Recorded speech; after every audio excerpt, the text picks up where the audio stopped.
Hi everyone, welcome back. In today's video, we will be giving you some background info to set you up for watching episode 6 of WandaVision. But before we do that, we'll go over episode 5 and everything that happened in that. Now, as always, I just want to put this spoiler alert here for episodes 1 through 5. And just in case you haven't seen those, you might want to check those out before you watch the rest of this. Alright, let's go over episode 5. Let's just recap what happened. We open with that scene where Agnes comes over to help with the twins, who are at this point babies still, and she breaks character and she kind of asks Wanda what she's supposed to do, and Vision's very confused, but Wanda seems very oblivious to what happened. And Wanda also, not that this is important, but she uses her powers in front of Agnes, which gets Vision very concerned. And since we're moving further and further from the show, Wanda's show, and that being the whole aspect of the plot, it's not that important. So moving on, the twins, they just keep aging up, which only convinces you more that they're just part of Wanda's fake reality show or whatever. Yeah, that's kind of, I don't know. It's used for comedy. Vision continues to grow very suspicious, and he has that conversation with Norm while he's at work, and he kind of releases Norm from this trance that he's been in, and Vision only gets more and more suspicious after that.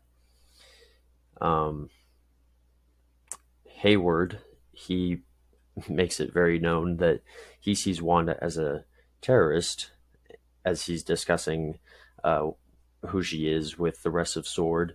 And Monica argues with him, and Jimmy and Darcy is definitely on her side. They just want to understand what's going on, so they try to gain all the information they can on Wanda's anomaly. And then S.W.O.R.D. sends in a drone, which is controlled by Monica. So yeah, she sends that in.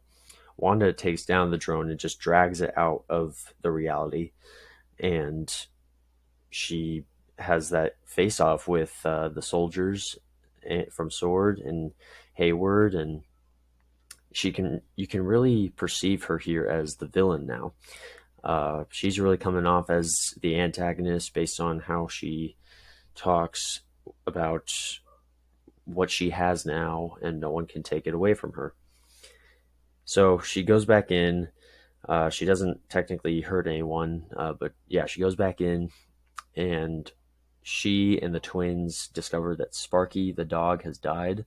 So whoever's responsible for that is in big trouble, because that's just a common, theme. If you hurt the dog, you're gonna get messed up.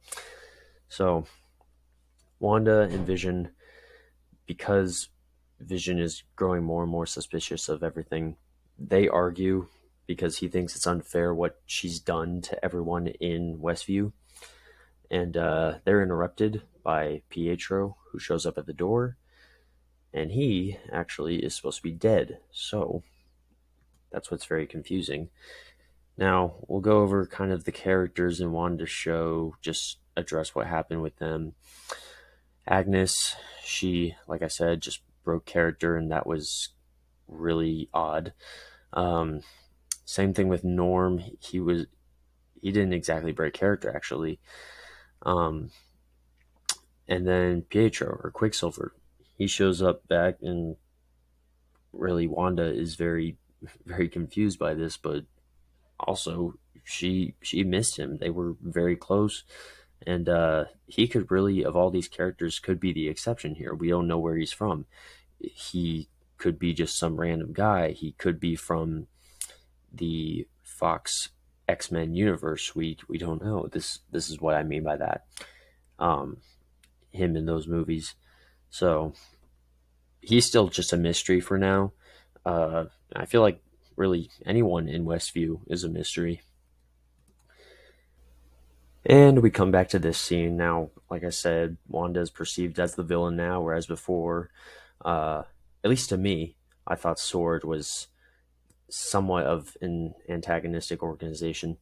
But yeah, she's mean. She doesn't want anyone to mess with her business, and she just wants the life that she just created for herself. She makes that very clear. For the next episode, you're gonna see these three keep working together, but they're sort of rebels at this point because Sword and Hayward, they're just no longer really they're not exactly friends. They're not in agreement about any of this. And I would have addressed this in the first video, but it might have given away a little too much, or at least given too many hints as to what exactly is happening with Wanda's reality that she created. I just want to go over these characters' powers. She has telekinetic powers and mind control powers. So that was definitely a big deal in Avengers Age of Ultron in 2015 when she controlled Thor's mind, Captain America's mind, Tony Stark's mind, and she put telekinesis to good use as she almost killed Thanos in Endgame. So that wasn't. This occurred shortly before the events of WandaVision. Vision's powers. He can fly. He can just fire at people with the Mind Stone. Uh, he's super smart and philosophical, which I think does count as a power. He can do other stuff. He can phase through matter with his whole body. So yeah, just pretty basic stuff like that.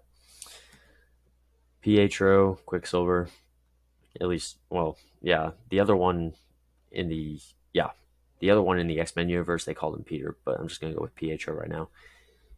He just has super speed. That's basically it. Moving on. The twins' powers. Billy over here, he has a lot. He can kind of control people's minds, I believe. He's a lot like Wanda, I guess. He can fly, create force fields with his hands. He can mainly put or produce electrokinetic energy from his hands. And Tommy, he's a lot like Quicksilver. He just has super speed. Wiccan and speed, those should be easy to remember.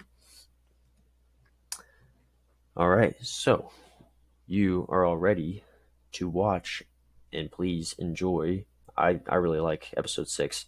It's their Halloween episode, and you see each of the characters in their comic accurate suits. And Pietro, Quicksilver, he's gonna be the fun uncle kind of character, and you're gonna see some heart to heart moments. Vision's gonna continue to investigate what's going on, and yeah, it's a fun episode. So go ahead and watch that, and we'll see you back here to go over episode 6, and then I will set you up for viewing episode 7. All right, I will see you back here.